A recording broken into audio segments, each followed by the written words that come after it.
The single mother arrived at the auction holding a crumpled envelope with her last $300, while everyone watched the weak foal trembling in the corner as if the world had already forgotten him. When she touched his neck for the first time, the animal lifted his eyes as if he had finally recognized someone who wouldn't abandon him. And when she announced she would take him home, even without having enough money for herself, the silence that filled the barn made even the toughest men swallow hard. Subscribe to the channel, leave your like, and comment where in the world you're watching from, because now I'm going to tell you everything. Mom, why are there only crackers for breakfast again? Lily asked, looking down at her small plate. Emily Parker took a deep breath and forced a smile. Because crackers are special. And look, I found some peanut butter to go with them. She scraped the last bit from the nearly empty jar onto their plates. 8-year-old Max poked at his crackers with a finger. Bobby Miller gets pancakes every morning, with real maple syrup. Well, we're having a crackers adventure today, Emily said, ruffling Max's hair. But I promise we'll have something different tomorrow. The small kitchen in their Riverdale, Wyoming home felt even smaller this morning. Bills covered half the table, pushed aside just enough to make room for their plates. The refrigerator hummed loudly in the corner, another problem Emily couldn't afford to fix. After the children left for school, Emily sat at the kitchen table with her laptop open to job listings. 6 weeks had passed since Riverdale General Hospital had laid her off. Budget cuts, they said. 12 years as a nurse, gone just like that. Her cell phone rang. The screen showed Mr. Peterson. Emily closed her eyes for a second before answering. Mrs. Parker, this is the 3rd time I've called this week, her landlord said without greeting. I know, Mr. Peterson. I'm still trying to... Rent was due 2 weeks ago. I've been patient, but I need that money by Friday. I understand. I'm waiting to hear back on some job applications and... Friday, Mrs. Parker, or we'll have to discuss eviction. The call ended. Emily stared at her bank account on the screen. $300 exactly. Not enough for rent. Not enough for the electric bill and groceries too. The doorbell rang. Emily opened it to find Mrs. Wilson, her elderly neighbor, holding a casserole dish. I made too much lasagna again, Mrs. Wilson said with a knowing smile. I thought your kids might enjoy it. Emily wanted to refuse. Pride told her to say they were fine, but the nearly empty refrigerator made the decision for her. That's so kind, thank you. Emily accepted the dish, warmth spreading through her chest. Would you like to come in for coffee? Love to, dear, but I'm off to my book club. How's the job search going? Emily's smile dimmed. Still looking, but something will turn up soon. After Mrs. Wilson left, Emily returned to her laptop. She typed emails to the Riverdale Medical Clinic, Green Valley Nursing Home, and even the Walmart Supercenter on the edge of town. Then she opened her spreadsheet, 14 applications sent, 8 rejections, 6 no responses. At 3:15 in the afternoon, she heard Lily and Max coming up the walkway. Emily quickly closed the laptop and put away the bills. How was school? She asked as they burst through the door. I got an A on my science project, Lily announced, pulling a paper from her backpack. That's wonderful, sweetie. Max kicked off his shoes. Tommy said his dad says the hospital fired lots of people because they're poor now. Is the hospital poor, Mom? Emily sat down on the couch and pulled Max close. The hospital had to make some tough decisions, but we're going to be okay. When will you get a new job? Lily asked, her 10-year-old face suddenly looking much older. Soon, I promise. Emily pointed to the lasagna on the counter. Look what Mrs. Wilson brought us for dinner.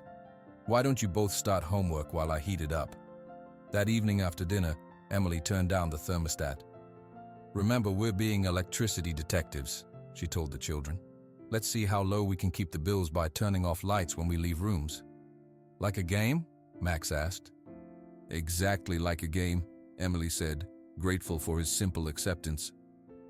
Later, after stories and tucking them in, Emily sat alone at the kitchen table. She pulled out her wallet and counted the cash inside, $47. Combined with her bank account, she had $347 to her name. The phone rang again. Unknown number. Hello? Is this Emily Parker? A woman asked. Yes, it is. This is Margaret from the Riverdale Medical Clinic. I'm calling about your application. Emily's heart raced. Yes? I'm sorry, but we filled the position with someone else. We'll keep your application on file. After hanging up, Emily put her head in her hands. The refrigerator's persistent hum seemed to grow louder, matching the pounding in her head. A small voice came from the hallway. "Mom, are you okay?" Emily looked up to see Lily standing in her pajamas, hair twisted in her nervous habit. "I'm fine, sweetie. Just tired." Emily wiped quickly at her eyes. "You should be in bed." Lily came closer instead.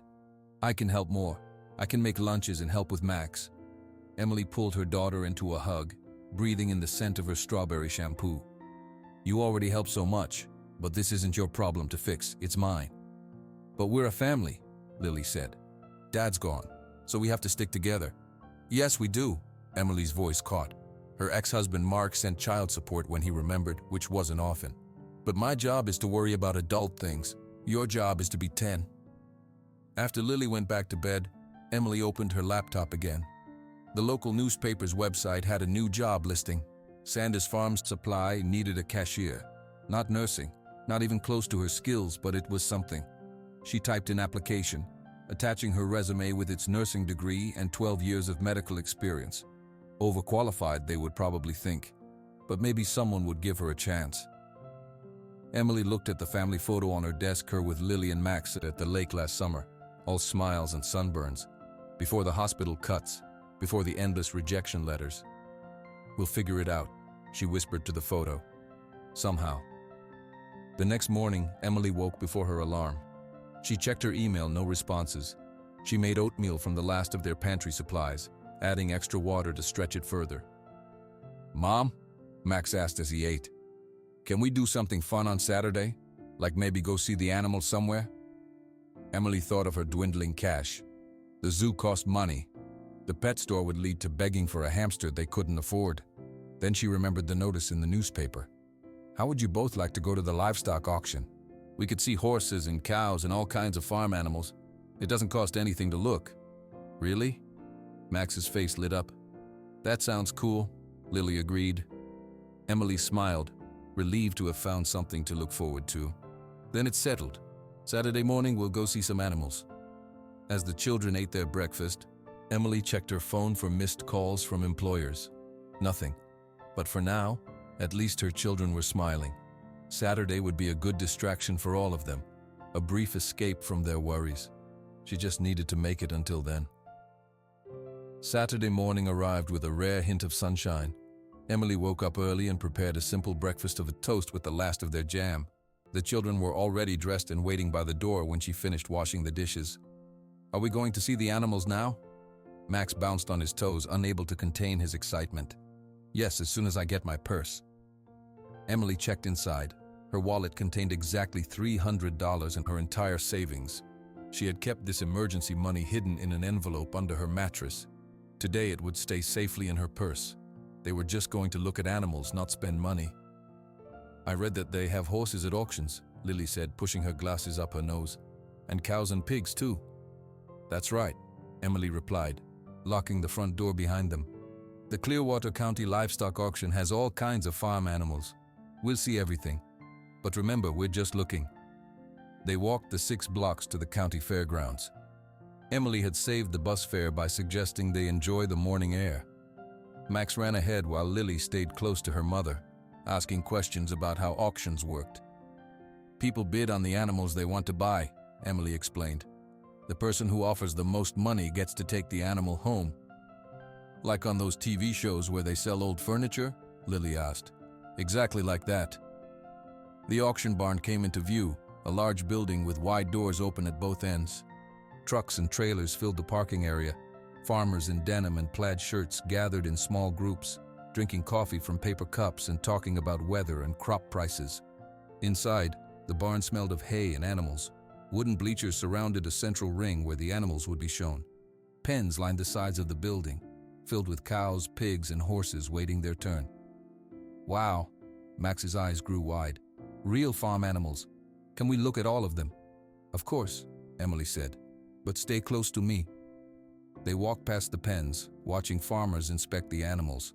Max pointed at everything, while Lily took notes in her small notebook about the different breeds she recognized from her library books. Emily noticed 3 men standing near the horse pens. They looked more prosperous than the other farmers. Better hats, newer boots. One of them, a tall man with a gray mustache, seemed to be the center of attention. "That's Tom Reynolds," a woman next to Emily said, noticing her looking. "Owns Reynolds Ranch, biggest in the county. Those men with him are Steve Cooper and James Miller. They buy most of the good horses around here." "Thank you," Emily replied. "We're just watching today." "First time at an auction? You picked a good one. Frank Wilson is the auctioneer and he keeps things lively." A bell rang and people began taking seats on the bleachers. "Come on, kids," Emily said.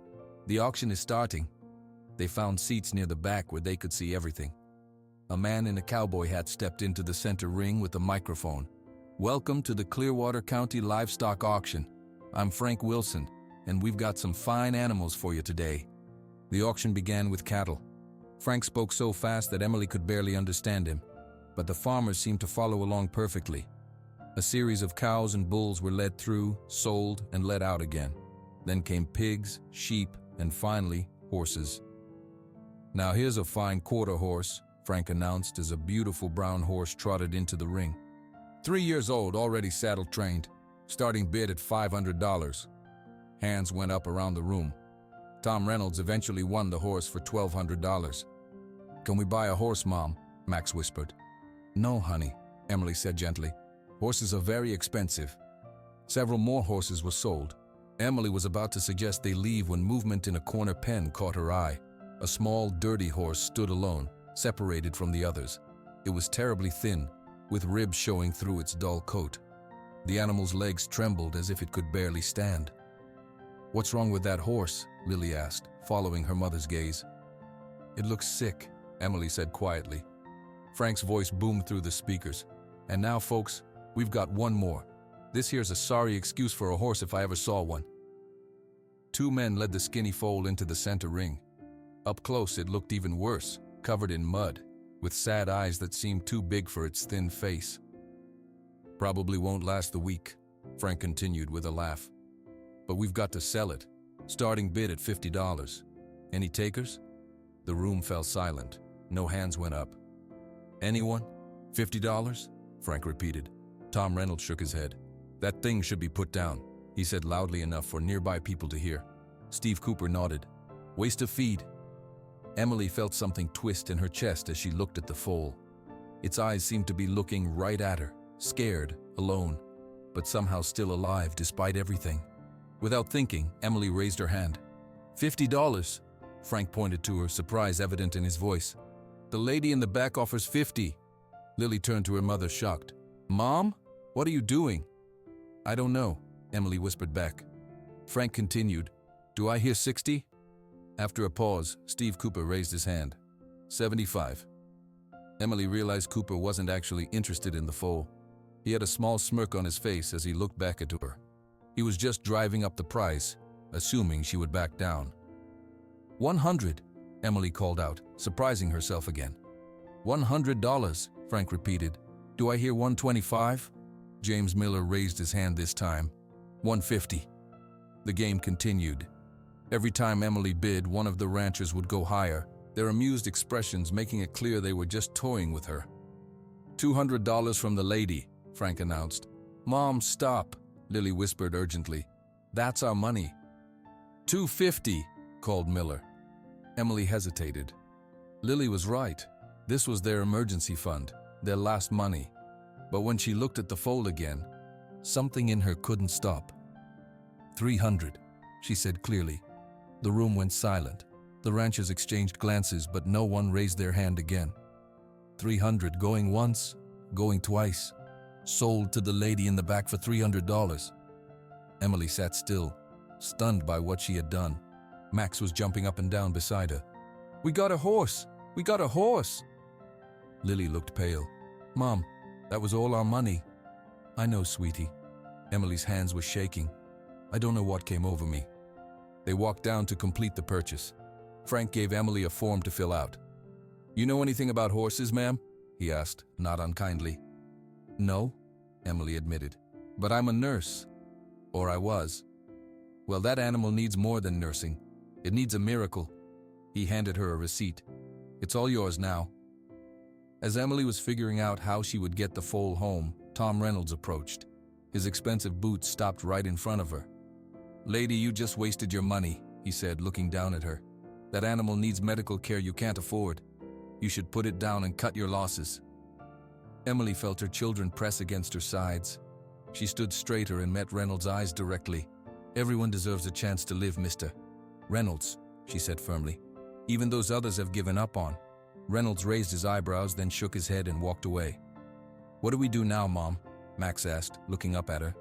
"How do we take the horse home?" Emily looked at the trembling foal, then at her children, then at her empty wallet. She had no idea how to care for a horse. She had no money left. She didn't even have a way to transport the animal. "I don't know yet," she admitted, "but we'll figure it out." A woman approached them, older with gray hair and kind eyes. I couldn't help overhearing. "I'm Martha Wilson from 2 streets over from you." "Our neighbor," Lily said. "You brought us lasagna." "That's right, dear. My late husband left me his pickup truck. I hardly use it. If you need to transport your new horse, you're welcome to borrow it." Emily felt tears spring to her eyes. "Thank you, Mrs. Wilson. That would help so much." "Don't mention it. The truck has a tow hitch. Frank keeps some old horse trailers out back he loans out. Just bring everything back clean." As Mrs. Wilson went to get the keys, Emily knelt down to look her children in the eyes. "I know this seems crazy," she said softly. "I spent our last money on a sick horse we don't know how to care for, but something told me that foal deserves a chance." "What are we going to name it?" Max asked. "I don't know. What do you think?" "Lucky," Lily said firmly, "because it got lucky when you bought it." Emily smiled at her daughter's certainty. "Lucky it is then." She looked back at the foal, who was watching them with those big, sad eyes. She had no idea how they would feed it, where they would keep it, or how to make it healthy again. But somehow, they would find a way. Mrs. Wilson showed Emily how to start her old pickup truck, and Frank Wilson helped them borrow a small horse trailer. 2 of the auction workers gently guided Lucky inside. The poor animal was so weak it could barely walk up the ramp. "I've never driven a truck with a trailer before," Emily admitted as she gripped the steering wheel. "Just take it slow," Mrs. Wilson advised, "and make wide turns." Lily and Max sat squeezed together in the middle of the truck's bench seat. Max kept turning around to check on Lucky through the back window. "He looks scared," Max said. "We all are a little bit," Emily replied honestly. She drove carefully through the streets of Riverdale, worried about every bump and turn. When they reached their small house, Emily parked in front of their driveway. The neighbors across the street came out to watch as they tried to coax Lucky down the trailer ramp. "Come on, boy," Emily said gently. "This is your new home." After several minutes of gentle encouragement, Lucky finally took shaky steps down the ramp. In the daylight, he looked even worse than at the auction. His brown coat was dull and patchy, covered with mud and small wounds. His legs were like thin sticks, and every rib showed clearly. His big eyes seemed too large for his skinny face. "He needs a bath," Lily observed. "And food," Max added. Emily led Lucky to their backyard. It wasn't very big, just a small square of grass with a wooden fence around it. She tied Lucky's rope to the fence post. "We need to make him some shelter," Emily said. "It might rain tonight." "We can use that old tarp from the garage," Lily suggested. For the next hour, the family worked together. They found wooden boards from an old garden project. With these and the tarp, they built a simple 3-sided shelter in the corner of the yard. It wasn't pretty, but it would keep Lucky dry. While Lily and Emily finished the shelter, Max filled a bucket with water. He approached Lucky carefully. "Here you go," he said, setting the bucket near the foal. Lucky didn't move toward it. Emily frowned. "I don't even know what kind of food he needs." "Horses eat hay and grass," Lily said, reciting from a book she'd read, "and special horse food called grain." "I'll go to the store and get something," Emily said, then remembered. "No, I can't. I spent all our money on Lucky." The reality of what she'd done suddenly hit Emily full force. She had spent their last $300 on a sick horse they didn't know how to care for. They had no money for horse food, no money for rent, not even money for dinner tonight. Max approached Lucky again, this time reaching out slowly to touch his neck. The foal flinched but didn't move away. "Mom," Max asked in a small voice, his eyes filling with tears. Is the horse going to die? Emily knelt down and pulled Max into a hug. Not if I can help it. But inside she wasn't sure. Lucky looked so sick and weak. What had she been thinking? I need to call someone who knows about horses, Emily decided. She pulled out her phone and paused. Who could she call? Then she remembered Dr. Sarah Collins. 2 years ago, Dr. Collins' son Tyler had been in the hospital with pneumonia. Emily had been his nurse, staying late after her shifts to read to him when his mother couldn't be there. Dr. Collins was a veterinarian at Riverdale Animal Hospital. Emily dialed the number. Riverdale Animal Hospital, a receptionist answered. Hi, this is Emily Parker. I need to speak with Dr. Collins if she's available. It's an emergency. A few minutes later, Dr. Collins came on the line. Emily, what's the emergency? I just bought a very sick horse at the auction, Emily explained quickly. I don't know anything about horses. He looks terrible. Skinny, dirty, barely standing. You bought a horse? Dr. Collins sounded surprised. I didn't know you had a farm. I don't. I have a small backyard. It's a long story, but I couldn't let them. Emily's voice caught.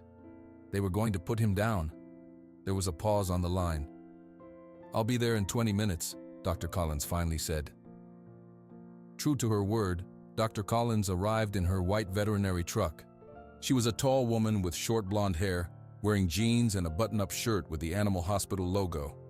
Oh my, she said when she saw Lucky. She set her medical bag down and approached the foal slowly. How long have you had him? Just a few hours, Emily replied. I got him at the auction today. Doctor. Collins carefully examined Lucky, checking his eyes, ears, mouth, and running her hands along his body. The children watched silently from a few feet away.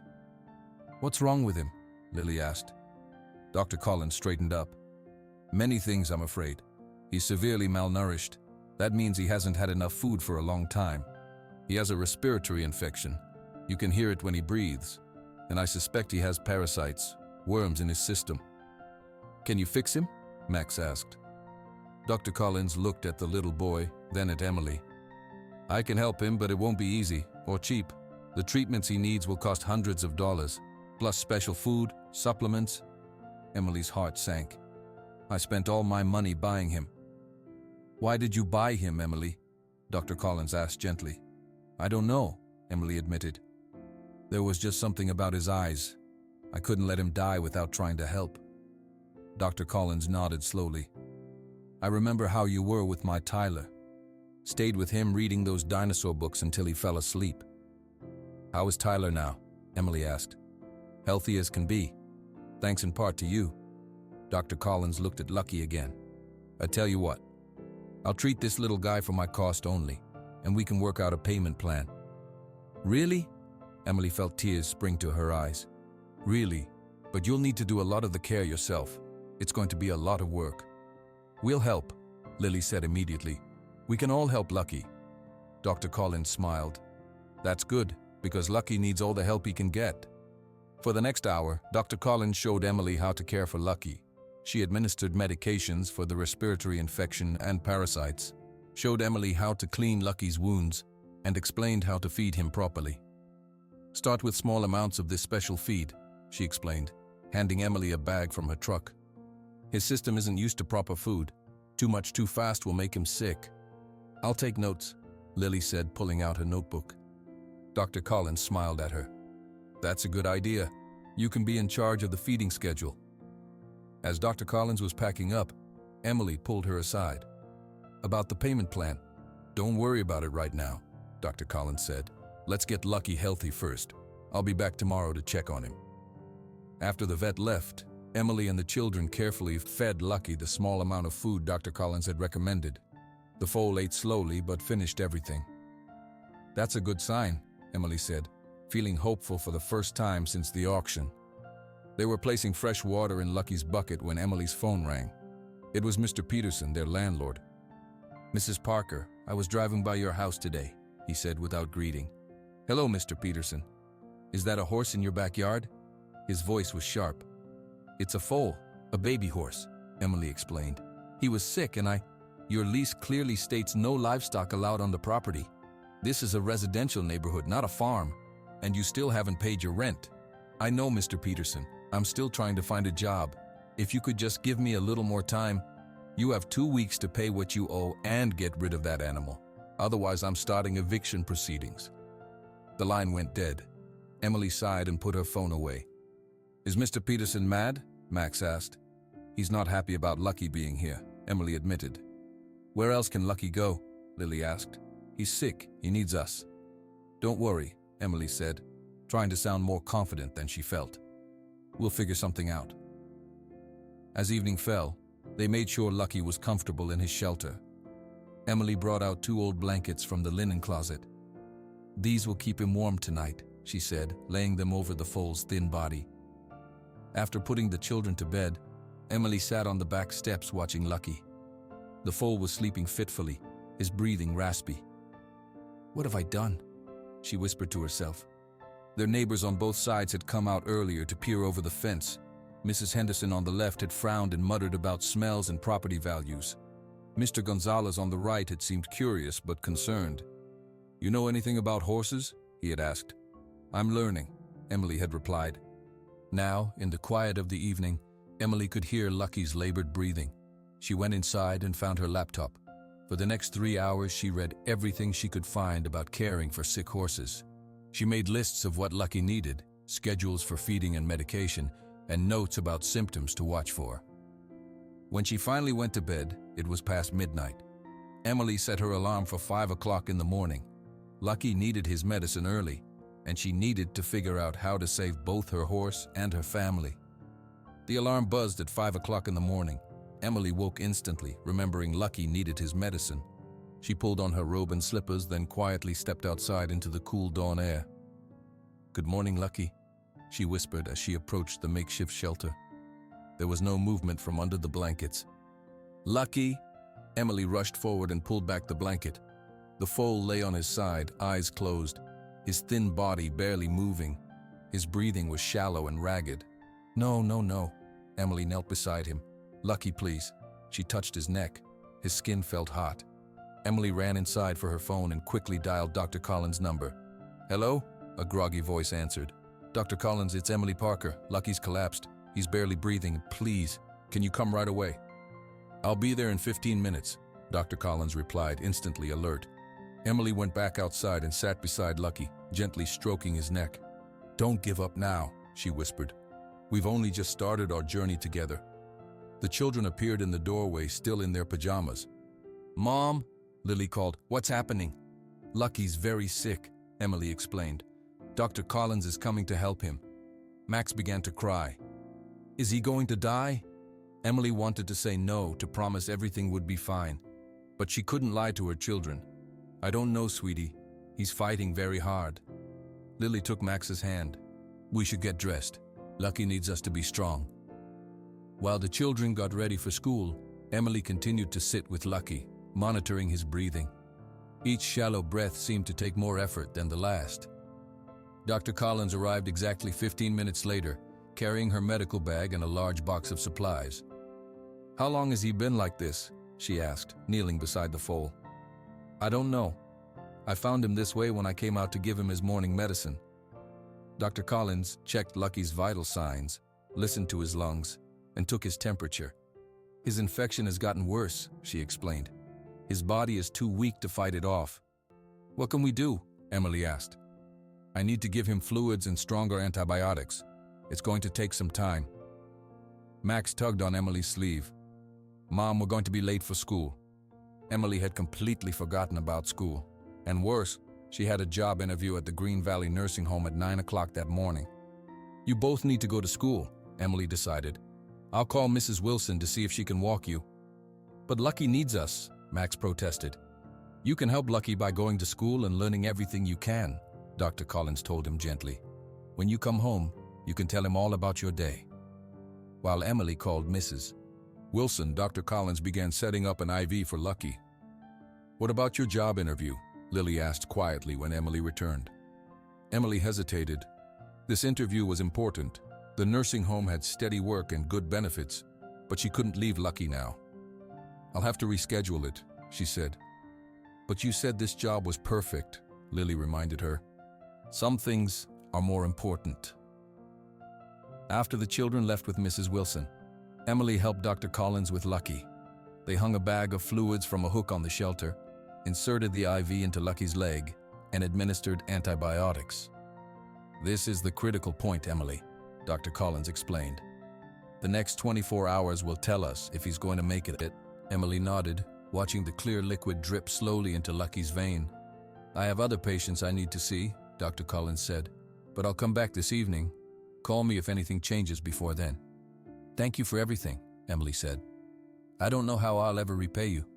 Dr. Collins smiled. "Just help this little guy get better. That's payment enough." After the vet left, Emily called the nursing home to reschedule her interview. The receptionist sounded annoyed. "Mrs. Parker, we had several applicants scheduled for today. I'm afraid if you can't make it, we'll have to consider the other candidates." "I understand," Emily said, watching Lucky's shallow breathing. "But I have a family emergency. I'll let the hiring manager know, but I can't promise anything." Emily hung up and sighed. Another job opportunity lost. She went inside briefly to make herself a cup of coffee, then returned to sit beside Lucky. Hours passed. Emily talked softly to the foal, telling him about Lily and Max, about the better life they would have once he was well. At noon, her phone rang. It was the school. "Mrs. Parker, this is Principal Davis. Max got into a fight with another boy during recess.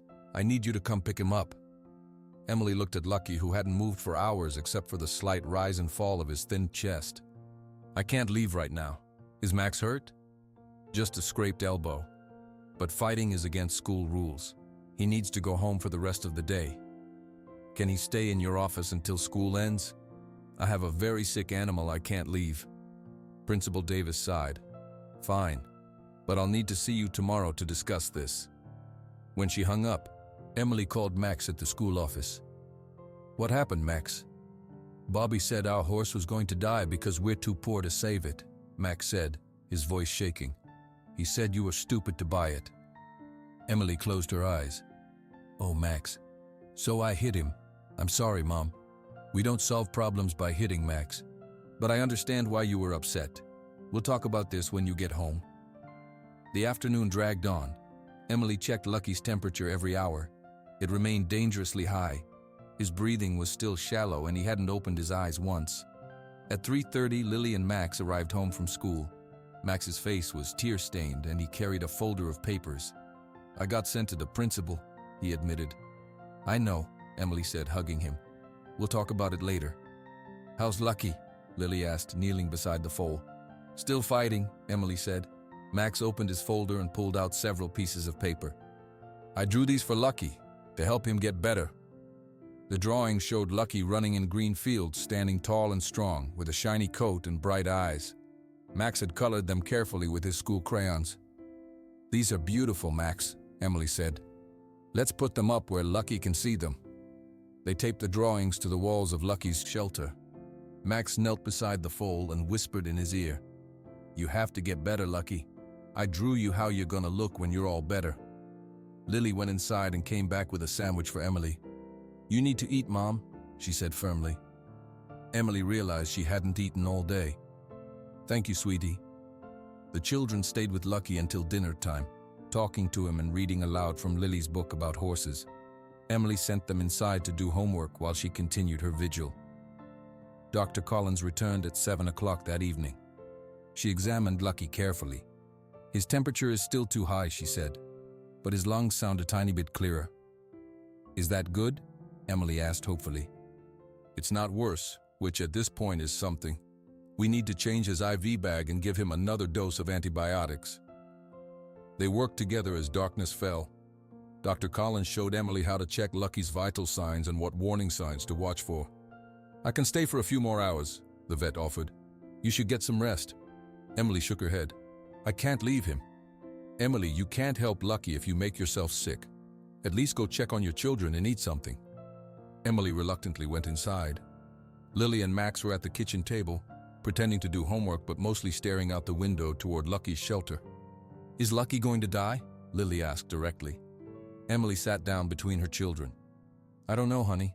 He's very sick." "You said everyone deserves a chance," Lily reminded her. "Even when others give up on them." "That's right. So we can't give up on Lucky, Max said firmly. Emily hugged them both. We won't give up, but I need you both to be prepared. Sometimes even when we do everything right, things don't work out the way we hope. I know, Lily whispered, but I think Lucky wants to live. After getting the children to bed, Emily returned outside. Dr. Collins was packing up her supplies. His temperature has dropped slightly, she reported. It's a small improvement. Thank you for everything today. I'll be back in the morning. Call me if anything changes. And Emily, try to get some rest. There's a chair in my truck you can use. Dr. Collins brought over a folding camp chair and set it up next to Lucky. After she left, Emily sat in the chair, wrapped in a blanket against the cool night air. She kept her hand on Lucky's neck, feeling each breath. Keep fighting, she whispered. Throughout the night, Emily dozed off and woke again, always checking Lucky immediately. Around 3 in the morning, she noticed his breathing seemed slightly easier. At 4, he shifted position slightly, the first movement he had made all day.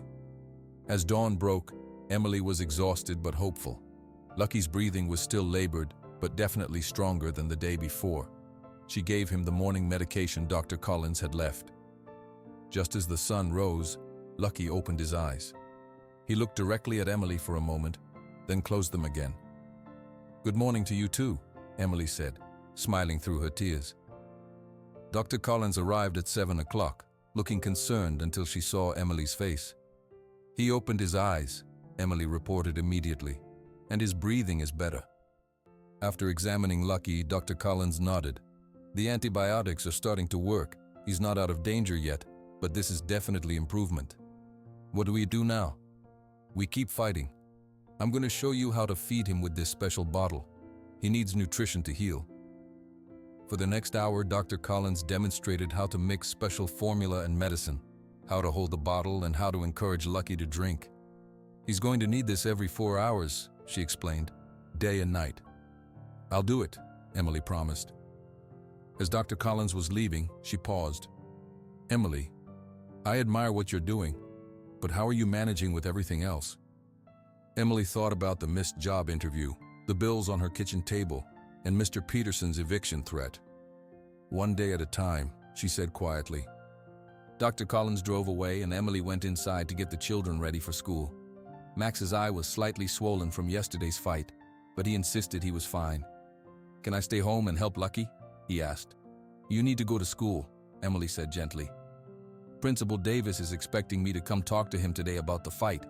It's not fair, Max said. Bobby started it by saying mean things. Emily helped him pack his lunch bag. I know, but we need to find better ways to handle mean words. After taking the children to school and meeting with Principal Davis, Emily returned home to check on Lucky. The foal was awake now, his eyes following her as she approached. You scared me yesterday, she told him, kneeling beside his thin body. Emily was giving Lucky his medicine when Mrs. Wilson appeared at the backyard gate, carrying a small bag. How's our patient this morning? The elderly woman asked. Better, I think, Emily said. He opened his eyes today. Mrs. Wilson smiled. I brought some carrots and apples. My daughter says horses like these. Thank you, Emily said, taking the bag. For this and for everything else you've done. Nonsense. Neighbors help neighbors. Mrs. Wilson peered at Lucky. Poor thing looks terrible, but his eyes are bright. That's a good sign. After Mrs. Wilson left, Emily chopped a carrot into tiny pieces as Dr. Collins had instructed. She held them out to Lucky, who sniffed them weakly but didn't eat. Maybe tomorrow, Emily said. She checked her phone and found 3 missed calls from potential employers. She had been so focused on Lucky that she had forgotten to follow up on applications. As she began returning calls, a car pulled into her driveway. A woman with short red hair stepped out, Diane Miller, Emily's former co-worker from the hospital. I heard about your horse, Diane said without greeting, walking into the backyard. Word travels fast, Emily replied. Diane looked at Lucky with a frown. Emily, what are you thinking? Tom Reynolds was at the hospital today for his checkup, and he told everyone how you spent your last money on this dying animal. Emily felt her face grow hot. Lucky is getting better. That's not the point. You have 2 children to feed. You lost your job, and you spent everything on a horse? Diane shook her head. People are worried about you, Emily. They're saying you've lost your mind. I haven't lost anything, Emily said, trying to stay calm. I made a choice to help an animal that needed saving. At what cost? Your electric bill? Your rent? Your children's dinner? Emily didn't answer. Those were questions she asked herself at night when she couldn't sleep. I'm managing, she finally said. Diane sighed. The hospital has a counselor who could talk to you. For free. I could set it up. I don't need a counselor, Diane. I need a job and friends who support me. After Diane left, Emily sat beside Lucky, fighting tears. Was she being selfish? Irresponsible? She had missed 2 job interviews now because of Lucky. The bills continued to pile up. Her phone rang again. It was a former supervisor from the hospital. Emily, I'm calling about the situation with your horse, she began. Does everyone know about my horse? Emily asked, frustrated. It's a small town. Listen, we can't rehire you right now, but I wanted to let you know that… Her voice softened. Not everyone thinks you're crazy. Some of us admire what you're doing. It takes courage to stand by your convictions. That afternoon, Emily went to pick up the children from school. As she waited outside the building, she overheard 2 mothers talking. That's her. The nurse who bought the dying horse at the auction, one whispered. I heard she spent her rent money on it, the other replied, with 2 kids to support. Some people just don't have their priorities straight. Emily kept her eyes forward, pretending not to hear. When Lily emerged from the building, her face was streaked with tears. What happened? Emily asked, hugging her daughter. Jessica and Amber said we live with a zombie horse, Lily sobbed. They said we're going to be homeless because you care more about Lucky than us. Emily's heart ached. That's not true, Lily. I told them that, Lily said, but they laughed at me. When Max joined them, his expression was stormy. I didn't hit anyone today, he announced, but I wanted to. That evening, after checking on Lucky and giving him his medicine, Emily sat down with the children at the kitchen table. I need to talk to you both about Lucky, she began. We're not giving him away, Max said immediately. No, we're not, Emily assured him. But I need you to understand that not everyone will understand why we're helping Lucky. People might say unkind things. Like calling him a zombie horse, Lily said quietly. Yes, like that. Or saying mean things about our family. But what matters is that we know why we're doing this. Because Lucky deserves a chance, Max recited. That's right. And sometimes standing up for what you believe is right means other people won't understand. That's okay. We don't need them to understand. The next morning, Emily found Mr. Peterson standing in front of their house, taking pictures with his phone. Mr. Peterson, she called, can I help you? Just documenting the violation of your lease, he replied. Section 8 clearly states no farm animals on residential property. Lucky isn't causing any problems, Emily said. That's not the point. Rules are rules, and you still haven't paid your rent. He took another photo. 2 weeks, Mrs. Parker. Then I start eviction proceedings. Later that day, Emily went to the grocery store with her last $20. As she carefully selected the cheapest items, she noticed people looking at her and whispering. At the checkout, the cashier held up the local newspaper. Hey, aren't you the horse lady? She asked loudly. Emily looked at the paper. There on the 3rd page was a small article with the headline, Local Mother Chooses Horse Over Housing. Below it was a grainy photo of her yard with Lucky visible. I'll take that too, Emily said, adding the paper to her small pile of groceries. At home, she read the article. It described her as a recently unemployed nurse who spent her last money on a dying horse instead of rent. The article quoted Tom Reynolds saying the horse should have been put down and that Emily was prolonging its suffering. There was a brief mention of Emily saying everyone deserves a chance at life, but the overall tone made her sound foolish and irresponsible. Emily put the paper down, fighting back tears. She went to check on Lucky. The foal was standing now, wobbly but upright. When he saw Emily, he made a soft nickering sound. At least you appreciate me, she told him. That evening, Dr. Collins came for her regular checkup. She examined Lucky thoroughly. His lungs sound much clearer, she reported, and his temperature is almost normal.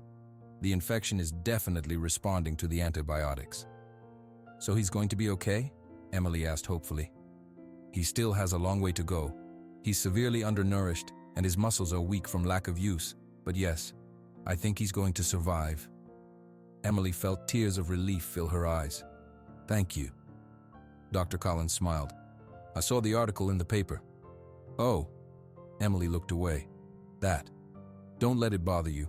People always have opinions about things they don't understand." Dr. Collins patted Lucky's neck. "You're proving them wrong, Emily. Keep going." As Dr. Collins prepared to leave, a large pickup truck slowed down in front of the house. It was Tom Reynolds. He stared at Emily for a long moment, then drove away. "What was that about?" Dr. Collins asked. "He thinks I'm being cruel by keeping Lucky alive," Emily said. "Well, Lucky disagrees," Dr. Collins replied. "And in this case, his opinion matters more." After the vet left, Emily sat on the back steps watching Lucky.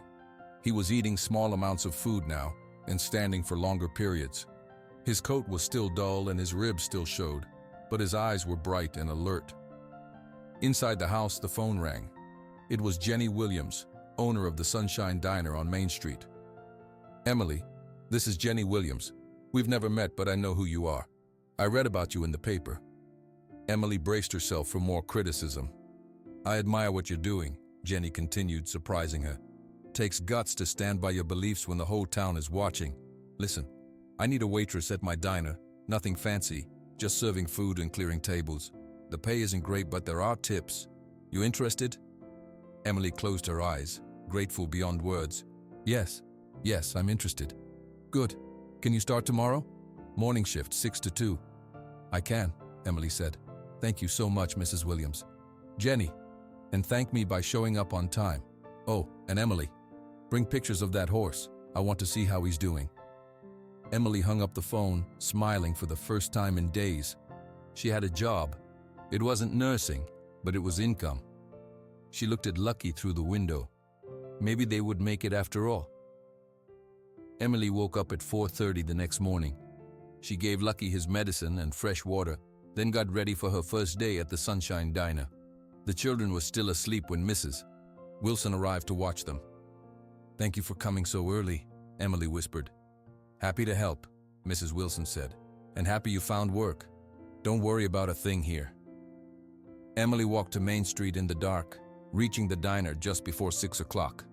The small building had a cheerful yellow sign and large windows. Inside, the smell of coffee and bacon filled the air. Jenny Williams was behind the counter, a tall woman with gray-streaked blonde hair pulled back in a ponytail. She wore jeans and a blue t-shirt with Sunshine Diner printed across the front. "You must be Emily," she said. "Right on time. I like that." "Thank you for giving me this opportunity," Emily replied. "Let's see if you can handle the morning rush before you thank me." Jenny handed her a blue t-shirt like her own. "Put this on. I'll show you the basics." For the next 8 hours, Emily learned how to take orders, carry multiple plates, use the cash register, and clean tables quickly. The work was different from nursing, but just as demanding. Her feet ached and her back hurt, but every time a customer left a tip, she felt a small victory. During a brief quiet period, Jenny called Emily over. "So, did you bring pictures of your horse?" Emily pulled out her phone and showed Jenny a photo of Lucky. "My goodness, he's in rough shape," Jenny said. "But his eyes look bright. He's getting stronger every day," Emily said proudly. "I bet he is, with you fighting for him." Jenny handed back the phone. "My late husband used to say you can tell a person's character by how they treat those who can't help them back." At the end of her shift, Jenny counted out Emily's pay and tips. "Not bad for your first day," she said. "Same time tomorrow?" Emily nodded gratefully. "I'll be here." When Emily arrived home, she found a white envelope taped to her front door. Inside was a final eviction notice from Mr. Peterson. She had 7 days to pay all overdue rent or vacate the property. Emily's hand shook as she went inside. Mrs. Wilson was in the kitchen making sandwiches with the children. "How was your first day?" Mrs. Wilson asked. "Good," Emily said, hiding the notice in her pocket. "Thank you for watching the kids." "No problem at all. Lucky ate more today, and he even walked around the yard a bit." After Mrs. Wilson left, Emily went to check on Lucky. The foal was standing by the fence, looking stronger than yesterday. When he saw Emily, he nickered softly. "Hello to you too," Emily said, stroking his neck. I heard you had a good day. She examined the eviction notice again. The money from the diner would help, but it wouldn't be enough to pay all the overdue rent in just 7 days. That evening after dinner, Emily sat down with Lily and Max. I need to talk to you both about something important, she began. Is Lucky sick again? Max asked immediately. No, Lucky is doing better every day, but I got a notice from Mr. Peterson today. We have to leave this house soon. Lily's eyes widened. Because of Lucky? Partly because of Lucky and partly because I haven't been able to pay the rent. Emily took a deep breath. I'm looking for a new place for us, but it might take time. We might need to stay with Mrs. Wilson for a little while. What about Lucky? Max asked, tears forming in his eyes. I don't know yet, Emily admitted, but I promise I will find a solution for all of us. The next morning, Emily was giving Lucky his medicine when a truck she didn't recognize pulled into her driveway. An elderly man with white hair and a neatly trimmed beard stepped out. Morning, he called as he walked toward her backyard. You must be Emily Parker. Yes, Emily replied cautiously. Can I help you? Name's Robert Taylor. I own Cedar Creek Farm on the edge of town. He approached the fence where Lucky stood. So this is the famous horse everyone's talking about. This is Lucky, Emily said, and he's getting better no matter what people say. Robert Taylor studied the foal carefully. Good bone structure, nice head. He'll be a fine animal when he gets his strength back. Emily was surprised by his positive assessment. You know horses? Trained racehorses most of my life, Robert replied. Retired about 10 years ago after my Ellie passed. I'm sorry for your loss. Robert nodded, then reached out a weathered hand to Lucky.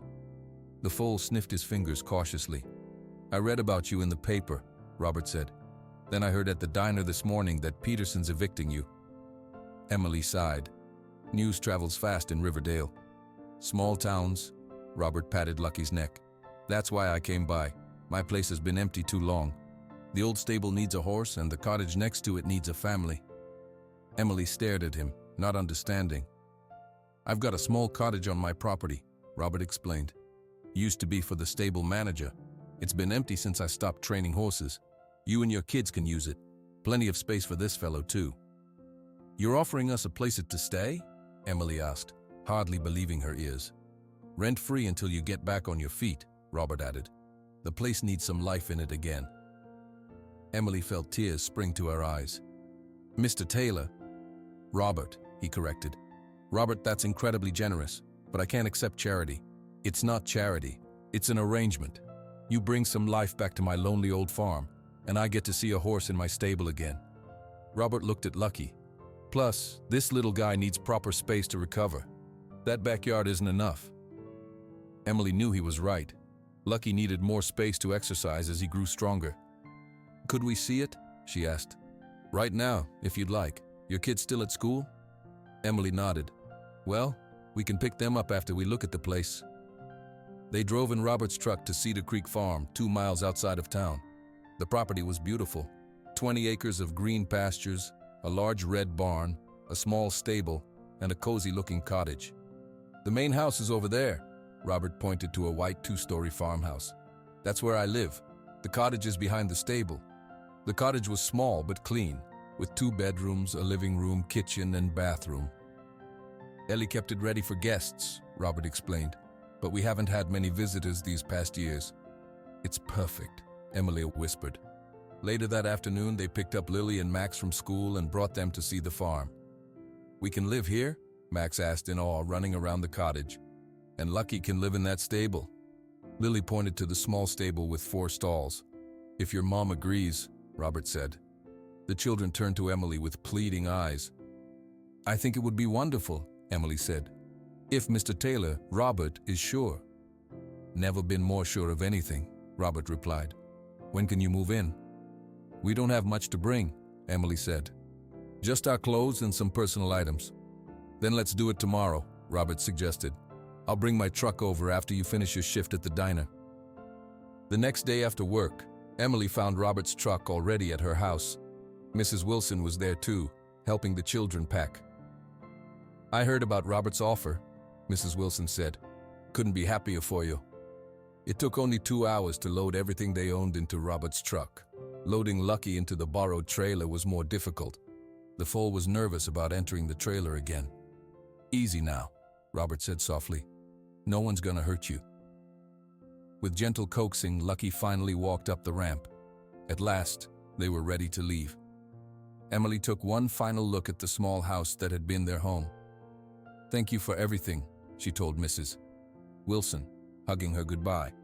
"You visit me, you hear? And bring pictures of that horse when he's all filled out and handsome." At Cedar Creek Farm, Robert helped them unload their belongings into the cottage. Then they carefully led Lucky to his new home, a clean stall in the small stable, with fresh hay and a water trough.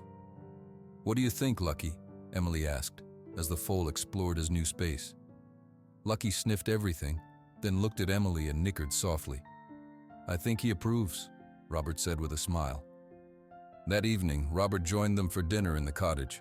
He brought fresh vegetables from his garden and told stories about the horses he had trained. "That gray mare there," he said, pointing to a photo on the wall, "won the Kentucky Derby in 1988. Proudest day of my life." "Did you ride her?" Max asked. Robert laughed. "No, son. I was her trainer. Too old and too big to be a jockey." "Could you teach us about horses?" Lily asked. "I'd be happy to," Robert replied. "Starting tomorrow, I'll show you how to properly care for Lucky." After dinner, when the children were in bed, Emily sat on the cottage porch with Robert. "I don't know how to thank you," she said. "No need," Robert replied. "Having a family and a horse here again is thanks enough." He looked toward the stable. "Tomorrow we'll start teaching you proper horse care. That foal has potential, but he needs a lot of work." "I'm willing to learn everything," Emily said. "I know you are. That's why I offered you this place." Robert stood up. "Get some rest. You got an early shift tomorrow." Emily walked Robert to his truck. "Good night and thank you again." "Welcome to Cedar Creek Farm, Emily," he said with a smile. After he drove to the main house, Emily went to check on Lucky one more time. The foal was resting comfortably in his stall, looking more at ease than she had ever seen him. "We're going to be okay," she whispered to him. "All of us." For the first time in weeks, Emily went to bed without worrying about eviction notices or angry landlords. Tomorrow would bring new challenges, but tonight they had a home, and Lucky had a proper place to heal. 3 months passed quickly at Cedar Creek Farm. The small cottage became a real home for Emily and her children. Each day brought new progress for Lucky, who was slowly transforming from the weak, sickly foal they had rescued. Emily woke before sunrise each morning. She would feed Lucky, clean his stall, and check his health before walking to her job at the Sunshine Diner. After school, Lily and Max would rush home to care for Lucky, always excited to see what new progress he had made that day. On a warm Monday morning, Emily stepped into the stable and smiled at the sight that greeted her. Lucky stood tall, his coat now beginning to shine with health. When he saw Emily, he made a soft, nickering sound and walked toward her. "Good morning to you too," Emily said, stroking his neck. "Look at you, so strong today." The difference in Lucky was remarkable. His ribs no longer showed through his coat, which had changed from dull and patchy to a rich chestnut color. His eyes, once sad and lifeless, now sparkled with curiosity and energy. Robert entered the stable, carrying a brush and a bucket of grooming supplies. "That horse is looking better every day," he said, nodding with approval. "I can't believe how much he's changed," Emily replied. "Good care makes all the difference. Speaking of care, let me show you how to groom him properly. You've been doing fine, but there are some techniques that will help his coat shine even more." For the next hour, Robert demonstrated how to use different brushes, how to clean Lucky's hooves, and how to check for any signs of problems. "Your hands are gentle," Robert observed as Emily worked. "That's good. Horses remember how you touch them." "I learned that in nursing," Emily said.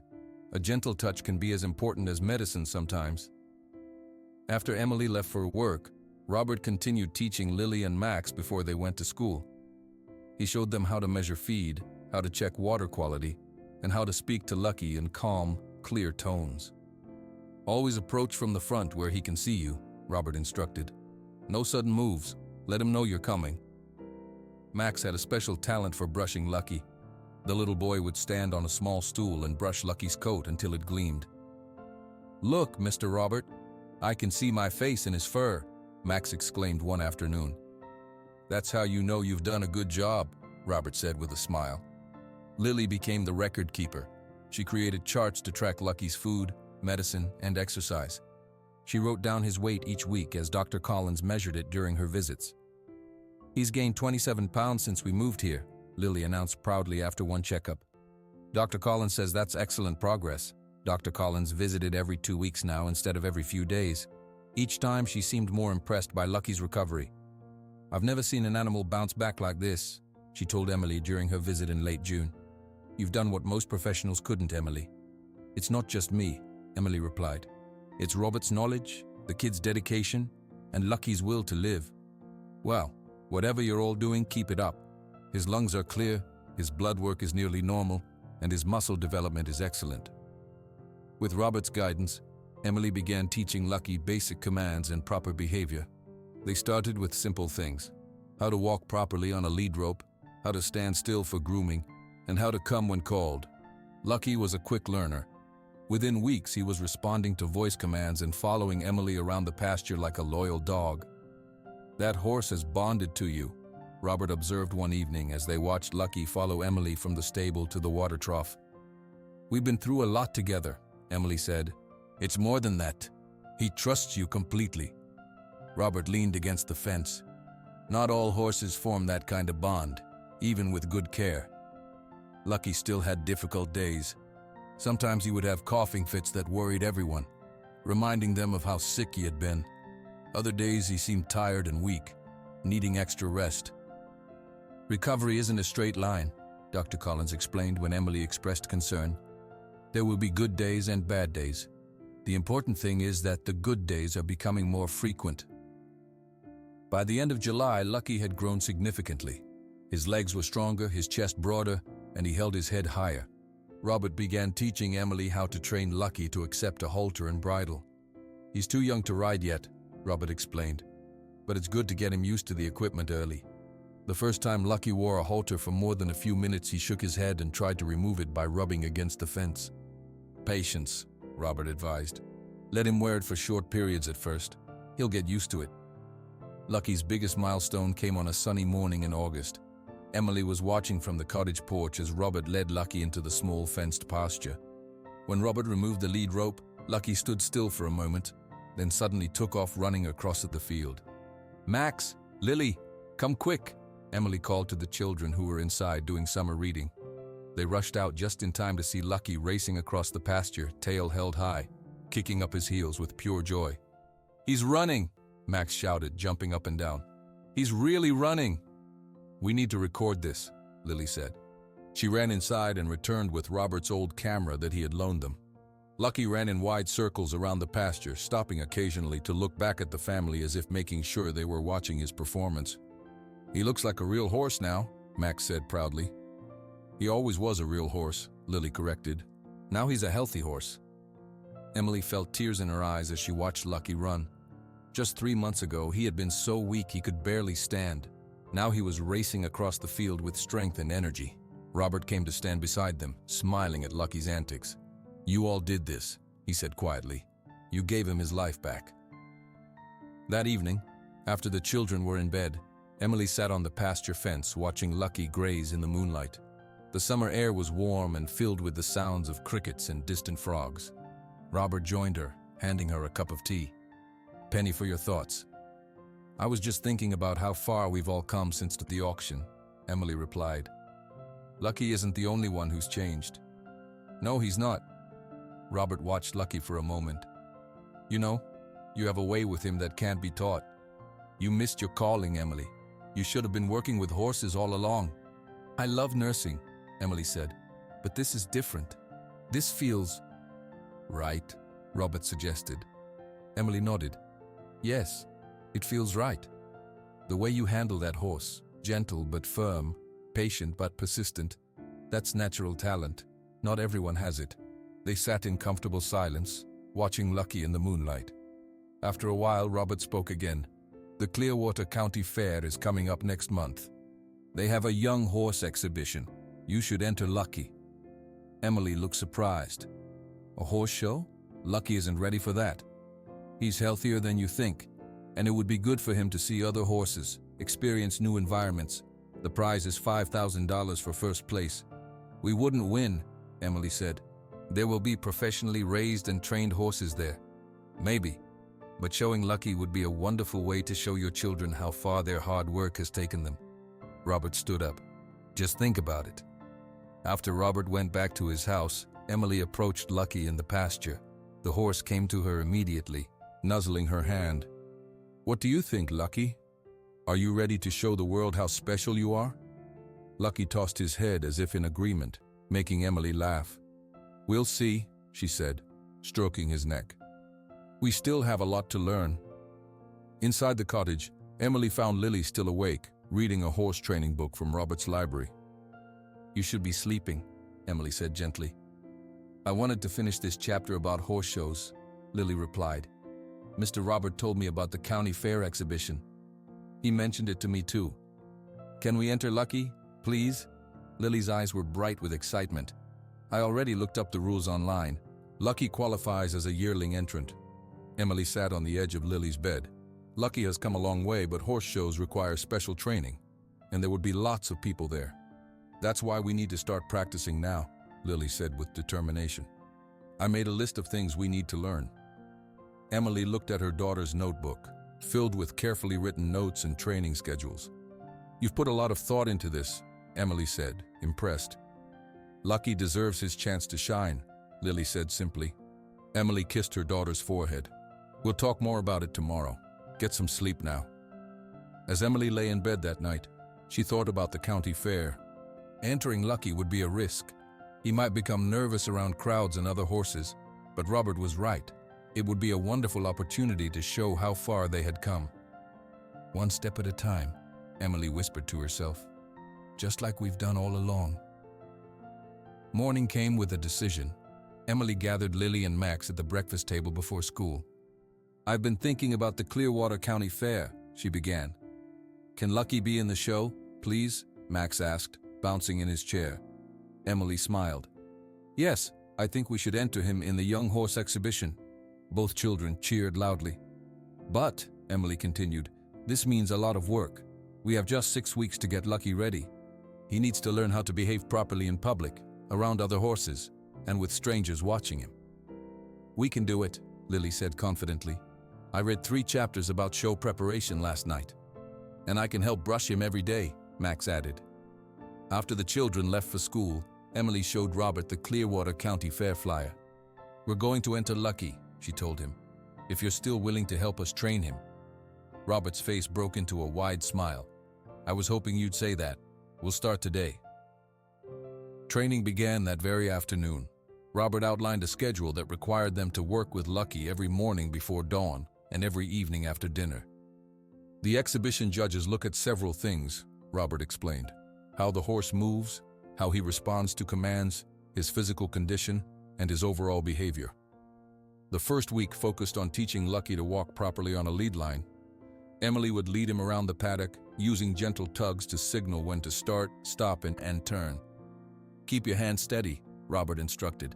Don't jerk the lead. Lucky needs to learn that small signals mean big things. Lucky was an eager student, but sometimes got distracted by birds or the wind in the trees. He's still young, Robert reminded them when Emily grew frustrated. His attention span will improve. By the second week, Lucky could walk a perfect circle around Emily, stopping and starting on command. Robert then began teaching them the proper presentation walk required for the exhibition. The judges will want to see Lucky walk in a straight line away from them, then turn and walk back, Robert demonstrated. He needs to move with purpose, head up, paying attention to you. The children helped whenever they could. Lily created flashcards with show terms and rules, quizzing Emily each night. Max took charge of grooming, spending hours making Lucky's coat shine. One evening, Max approached Emily with a drawing. I designed a special thing for Lucky to wear at the fair, he said proudly, showing her his picture. The drawing showed a halter decorated with blue and silver. It's beautiful, Max, Emily said. What made you choose blue and silver?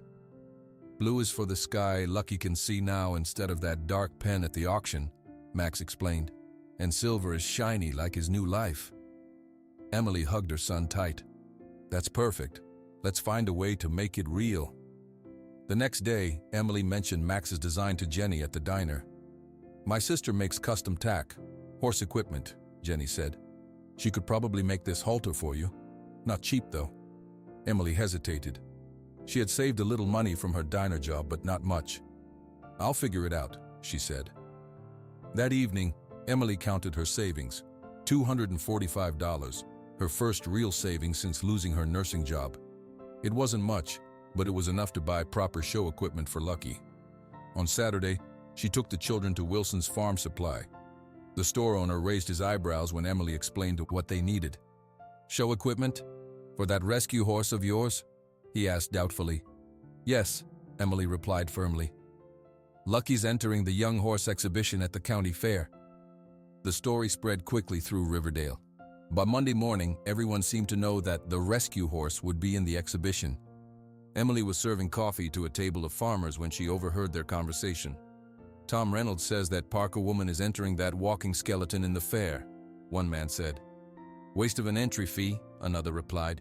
That horse doesn't stand a chance against properly raised animals. Emily pretended not to hear as she refilled their cups. Later, Jenny pulled her aside. Ignore those old fools, she said. They've never done anything brave in their lives. Jenny surprised Emily further by adding, I want to sponsor Lucky's entry fee, and I'm giving you the fair weekend off with pay. Jenny, you don't have to. I want to, Jenny interrupted. What you're doing with that horse, it matters. It reminds people that second chances are worth giving. As the fair approached, more people in town began taking sides. Some, like Jenny, supported Emily and Lucky. Others, especially those connected to the ranching community, thought it was foolish. Tom Reynolds came to the diner one morning specifically to speak to Emily. Heard you're entering that horse in the exhibition, he said. His name is Lucky, Emily replied. Whatever you call him, he doesn't belong in a show ring. You're setting yourself and that animal up for public humiliation. Thank you for your concern, Emily said calmly. Would you like to order breakfast? Reynolds left without ordering, his face red with irritation. Later that week, Dr. Collins came for Lucky's checkup. I hear you're entering the exhibition, she said as she examined Lucky. He's certainly healthy enough now. Do you think it's a bad idea? Emily asked. Putting Lucky through that stress? Dr. Collins straightened up. Actually, I think it's excellent for his development. Horses need exposure to different environments, and Lucky seems to have the right temperament for it. Emily felt relieved. Some people think we're being foolish. Some people said he wouldn't survive the first week, Dr. Collins reminded her. You proved them wrong then. You'll prove them wrong again. With 4 weeks until the fair, Robert intensified Lucky's training. He taught Emily the precise way to present a horse to judges. Stand here, at his shoulder, Robert demonstrated. When the judge approaches, take one step forward with your left foot. Keep the lead loose but controlled. Lily and Max practiced with Lucky too, taking turns leading him through the presentation patterns. Max worked on his special blue and silver halter with Jenny's sister, visiting her workshop twice to make sure every detail was perfect. Lily created educational posters about Lucky's recovery for their fair booth. She gathered photos showing Lucky's transformation from the sick foal at the auction to the healthy young horse he had become. People need to see where he started, Lily explained, so they understand how amazing he is now.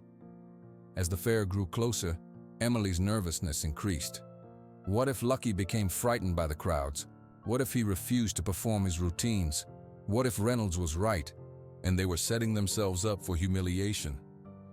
2 weeks before the fair, a reporter from the Riverdale Reporter came to Cedar Creek Farm. We're doing a feature on local fair entries, the young woman explained. And your horse has quite the story. Emily hesitated, remembering the negative article they had written before. Lucky's story is about second chances. I hope that's the angle you'll focus on. The article appeared 3 days later with the headline, Auction Rescue Horse Makes Remarkable Recovery. It included quotes from Dr. Collins about Lucky's medical journey and a statement from Robert Taylor calling Lucky's transformation one of the most remarkable recoveries I've seen in 50 years with horses. The positive press brought unexpected support. A local feed store donated special show-quality hay for Lucky.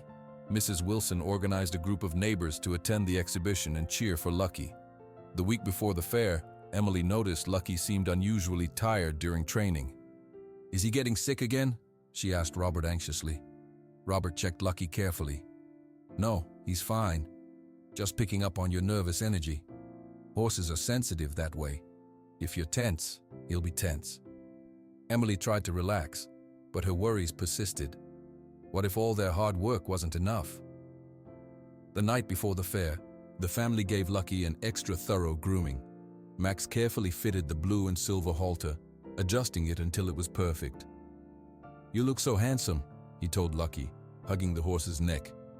Lily braided Lucky's mane with thin blue ribbons that matched his halter. "The braids will help the judges see his neck muscles," she explained, reciting from one of her books. Emily watched her children work with Lucky, amazed by their confidence and skill. Regardless of what happened tomorrow, they had already achieved something remarkable. Robert came by with a thermos of hot chocolate for everyone. "How are we feeling?" he asked. "Nervous," Emily admitted. "What if Lucky gets scared by the crowds?" "He won't," Robert said confidently. "That horse trusts you completely. As long as you're calm, he'll be calm." They reviewed the schedule for tomorrow. When to wake up, when to load Lucky, what time to arrive at the fairgrounds, when the exhibition would start. "I've entered many horses in many shows," Robert said, "but I've never been more proud than I am of you all right now." After Robert left, Emily sat on a hay bale in Lucky's stall. The horse stood quietly beside her, occasionally nuzzling her shoulder. "No matter what happens tomorrow," Emily told him, "we've already won because you're healthy and happy." Lucky nickered softly as if agreeing. "Get some rest," Emily told him, rising to leave. "Tomorrow is your big day." The day of the Clearwater County Fair arrived with perfect weather, clear blue skies and comfortable temperatures. Emily, Lily, and Max were awake before dawn, preparing Lucky for his big day. They brushed his coat until it shined, fitted his blue and silver halter, and carefully loaded him into the trailer Robert had borrowed. "Ready for your big debut?" Emily asked, stroking Lucky's neck. Lucky stood calmly in the trailer, looking stronger and more confident than ever before. Robert drove them to the fairgrounds, parking in the area reserved for exhibition entries. The fairgrounds were already busy with people setting up booths and vendors arranging their wares. "I'll get our entry packets while you unload Lucky," Robert said, heading toward the registration tent. Emily and the children led Lucky from the trailer. People stopped to watch as the horse stepped down the ramp, his coat gleaming in the morning sun. "Is that the rescue horse?" someone asked. "It can't be," another replied. "That horse looks too good." Lily stood a little taller, proudly adjusting Lucky's halter. "Yes, this is Lucky. He was rescued from the auction 6 months ago." They led Lucky to the stall assigned to them, where they had already set up Lily's educational posters showing Lucky's transformation. Max carefully arranged his drawings on the walls. "Look who's here," Robert said quietly as he returned with their registration materials. Emily turned to see Tom Reynolds, Steve Cooper, and James Miller walking through the barn. The three ranchers stopped in their tracks when they saw Lucky. "Is that the same horse?" Cooper asked, clearly shocked. "It can't be," Miller replied. Reynolds approached Lucky's stall slowly, his eyes narrowed as he studied the horse. "Well," he finally said, "I wouldn't have believed it if I wasn't seeing it with my own eyes." Emily stepped forward. "This is Lucky, Mr. Reynolds. The same horse you said should be put down." Reynolds cleared his throat. "He does look improved." Frank Wilson, the auctioneer, joined the group. His eyes widened when he saw Lucky. "Good heavens," Wilson exclaimed. "That can't be the same animal I sold." "It is," Max said proudly. "Mom saved him." Wilson shook his head in amazement. "I've been auctioning livestock for 27 years, and I've never seen a turnaround like this." He looked at Emily. "I owe you an apology, ma'am. I thought you were throwing your money away that day." "Many people did," Emily replied. Reynolds and his friends moved on to inspect other horses, but Emily noticed them glancing back at Lucky several times. More fairgoers began filling the exhibition area. Jenny arrived with several of her diner staff, all wearing blue ribbons in support of Lucky. "We're your cheering section," Jenny explained, hugging Emily. "Half the town is coming to see Lucky's big moment." "Mrs. Wilson arrived next with a group of neighbors. "We wouldn't miss this for the world," she said. The exhibition would begin at 11 o'clock. As the time approached, Emily became increasingly nervous. She checked Lucky's halter for the 5th time. "Mom, you need to relax," Lily advised. "Lucky can feel your nervousness." "She's right," Robert added. "Take a deep breath. You've prepared for this." The loudspeaker announced that exhibitors should prepare to enter the show ring. 12 horses would be competing in the Young Horse exhibition. Lucky was entry number 7. "Remember the routine," Robert told Emily. "Walk in confidently, stand still for the initial inspection, then perform the presentation walk when instructed." Emily nodded, taking Lucky's lead rope. The horse stood calmly beside her, seeming more relaxed than she felt. "Good luck," Max called as Emily led Lucky toward the show ring entrance. The exhibition began with each horse entering the ring individually for the judges' initial assessment.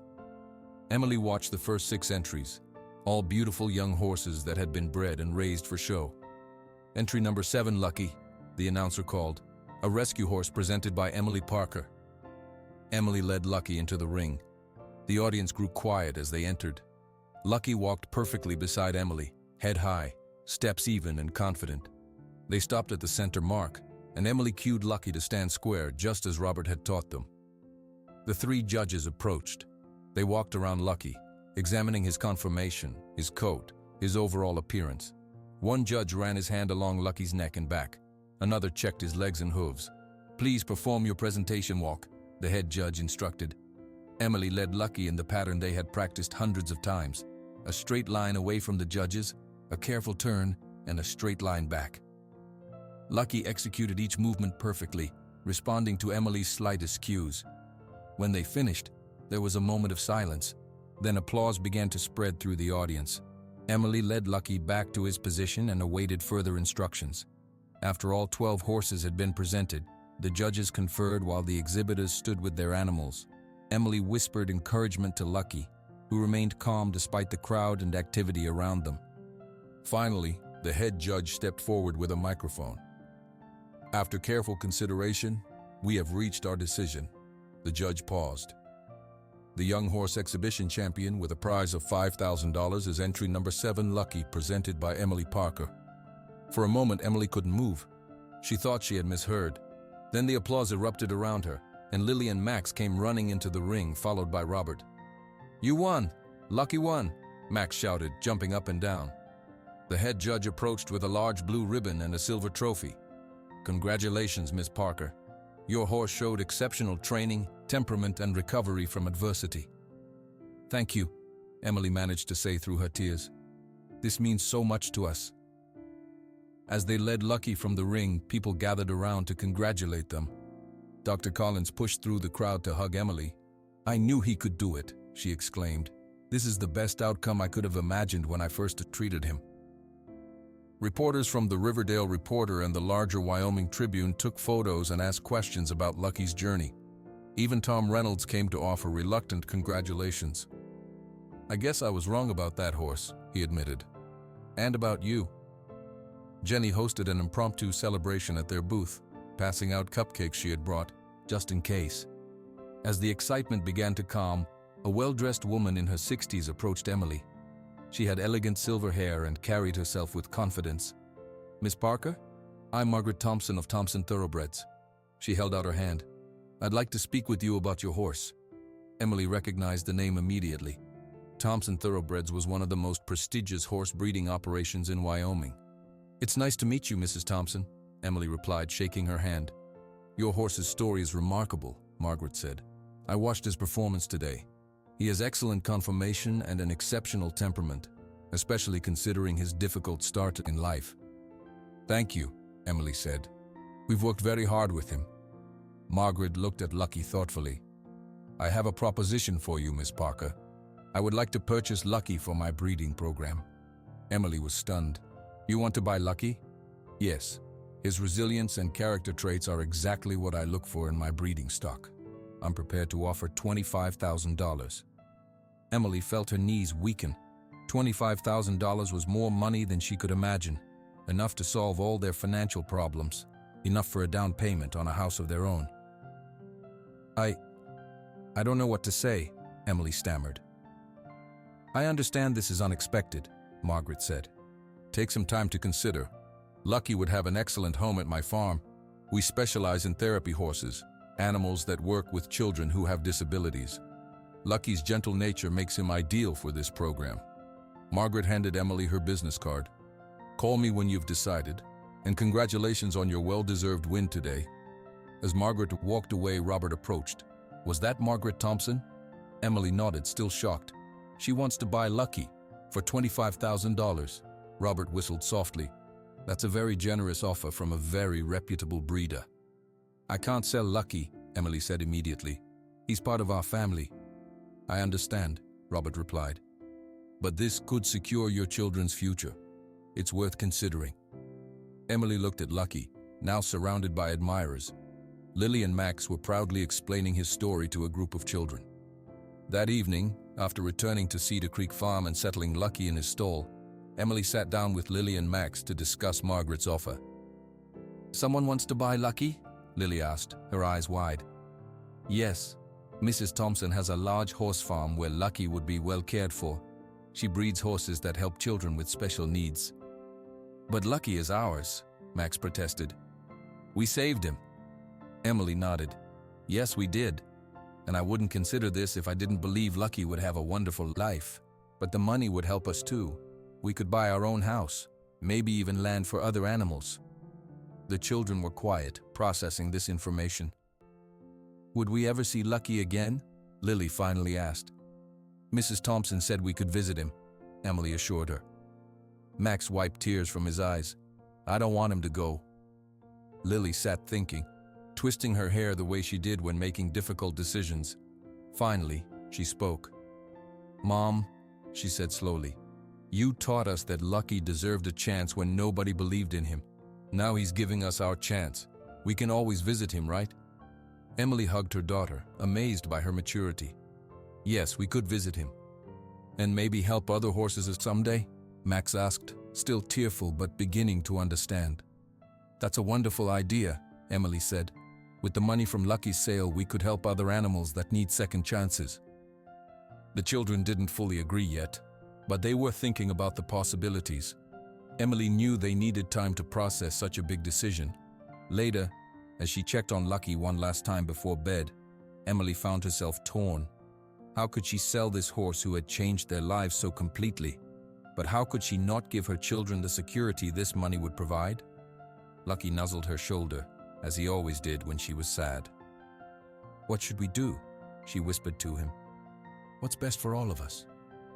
The horse simply gazed at her with his trusting eyes, the same eyes that had captured her heart at the auction 6 months ago.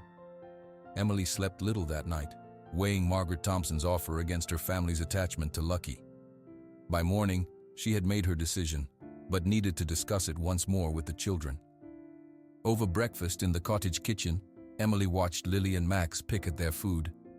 I've been thinking about Mrs. Thompson's offer, she began gently. Me too, Lily said. I talked with Max last night. You did? Emily was surprised. Max nodded, his eyes serious. We think Lucky should go to the horse therapy place. Really? Emily asked. What made you decide that? We watched a video on my tablet, Lily explained, about therapy horses and how they help kids who can't walk or talk well. Lucky would be really good at that. And Mrs. Thompson would let us visit, Max added. And maybe there are other horses that need saving. Emily felt tears form in her eyes. You two amaze me. Are you sure about this? The children nodded, though Emily could see it wasn't an easy decision for them. Then I'll call Mrs. Thompson today, Emily said. Later that morning, Emily dialed the number on Margaret's business card. Margaret answered on the second ring. Mrs. Thompson, this is Emily Parker. I've talked with my children and we've decided to accept your offer for Lucky. That's wonderful news, Margaret replied.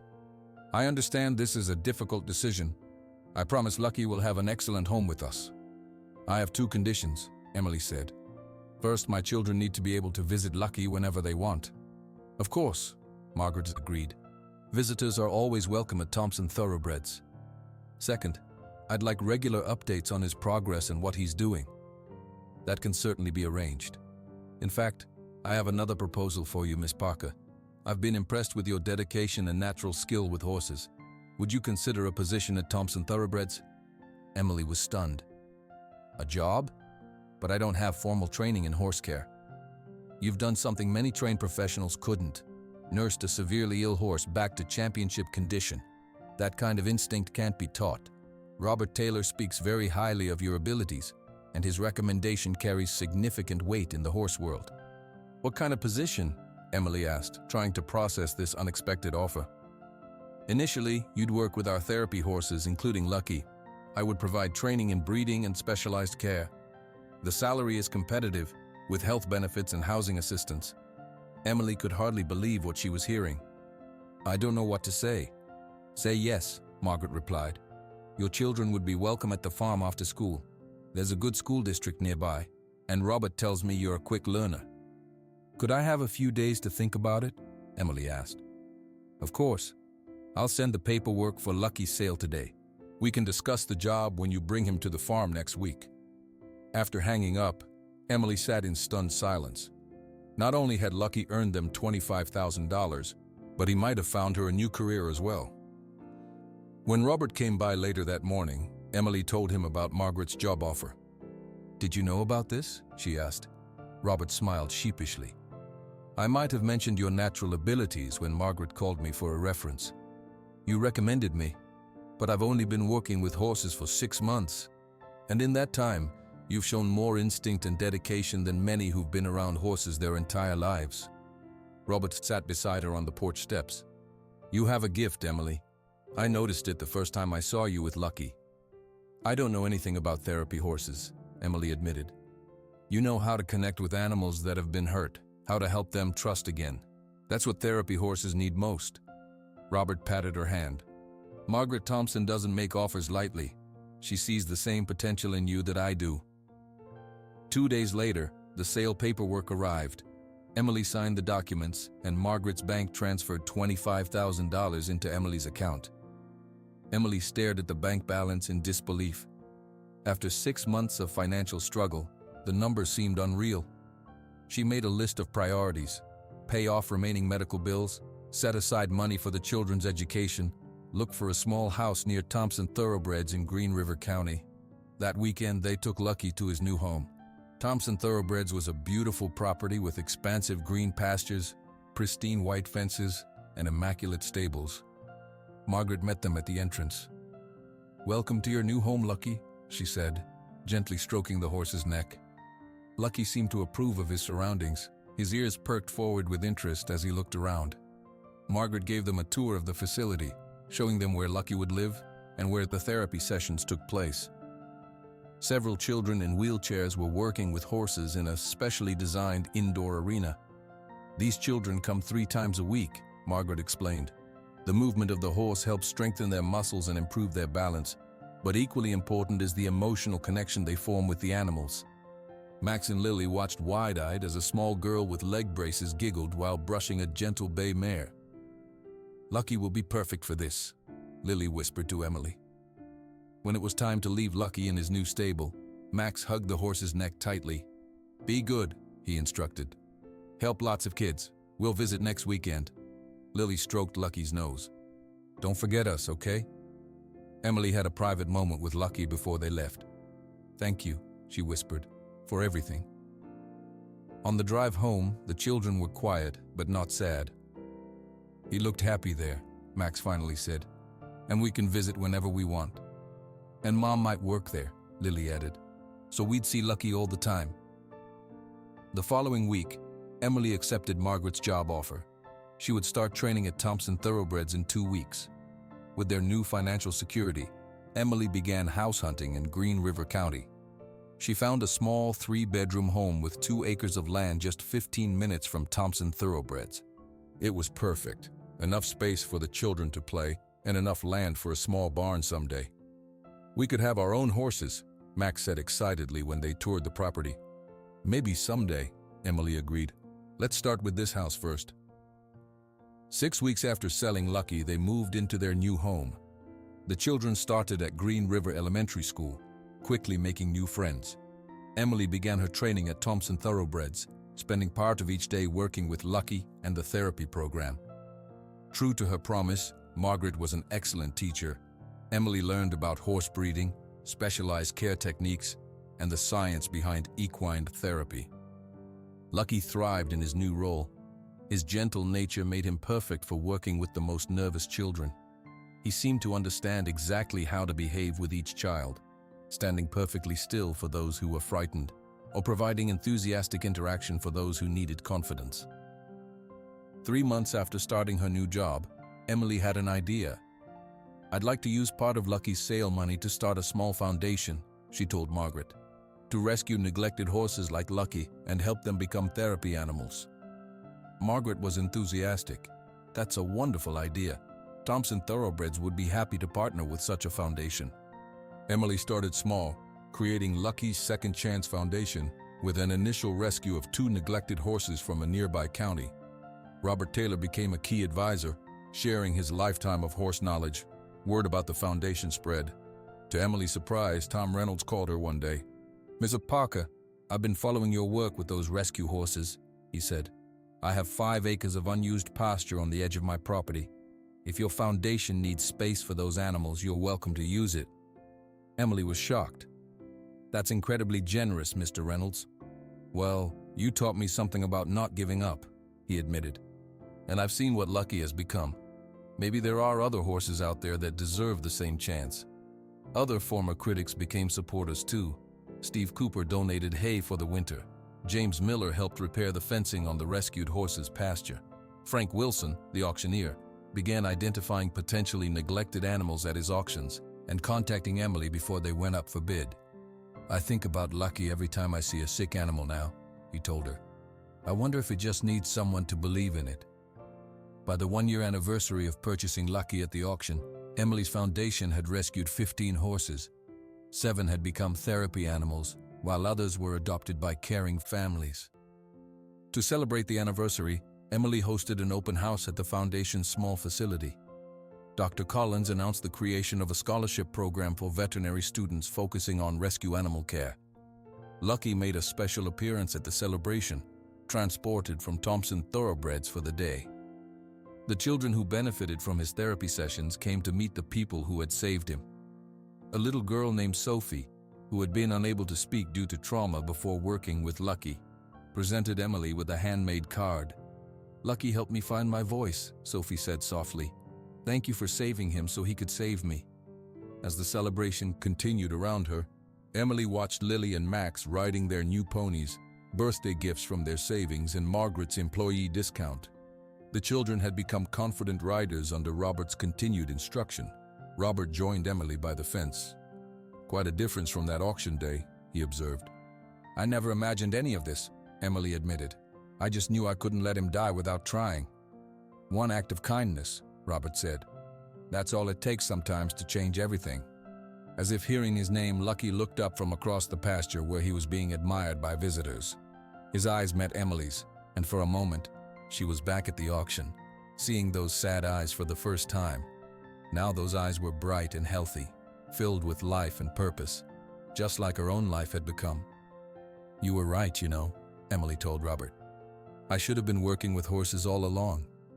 "Better late than never," Robert replied with a smile. "Some things are worth waiting for."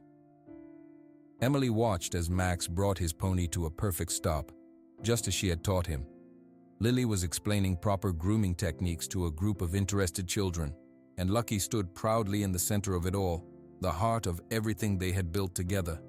The skinny, trembling foal nobody wanted had transformed not just himself, but an entire family, and now, through the foundation, was changing other lives too. "Some things are worth fighting for," Emily whispered, as Lucky nickered softly in the sunshine.